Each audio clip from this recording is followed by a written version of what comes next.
তো এখানে দেখো একটা ম্যাথ দেওয়া আছে, বলছে বর্গমূল 289 এর বর্গমূল কত হবে, বা এর বর্গমূল কোন ধরনের সংখ্যা হবে। বলছে মূলদ, অমূলদ, স্বাভাবিক নাকি পূর্ণ সংখ্যা।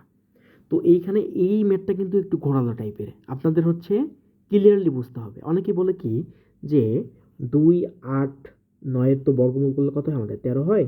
সো 13 তো আমাদের স্বাভাবিক সংখ্যা, তাই না? 289 বর্গমূল করলে কত হয়, 13 হয়। তাহলে 13 আমাদের অবশ্যই স্বাভাবিক সংখ্যা, তাহলে আমাদের অ্যান্সার কোনটা হওয়ার কথা, স্বাভাবিক সংখ্যা হওয়ার কথা। কিন্তু দেখো বলছে এত এর বর্গমূল কত, তার মানে আমি 289কে যখন ক্যালকুলেশন করছি আমি পাইছি 13।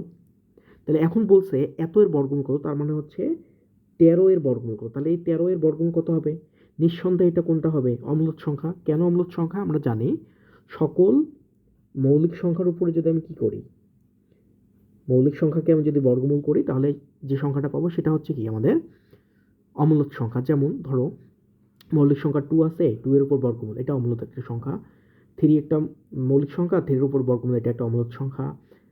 5 একটা 5 একটা কি মৌলিক সংখ্যা, তার উপরে বর্গমূল, এটা একটা অম্লত সংখ্যা। তাহলে সেম ভাবে 13 যেহেতু আমাদের কি মৌলিক সংখ্যা, তার উপর বর্গমূল, মানে হচ্ছে এটা একটা অম্লত সংখ্যা। তাহলে আমাদের অ্যান্সার কোনটা হবে, অ্যান্সার হবে অম্লত সংখ্যা।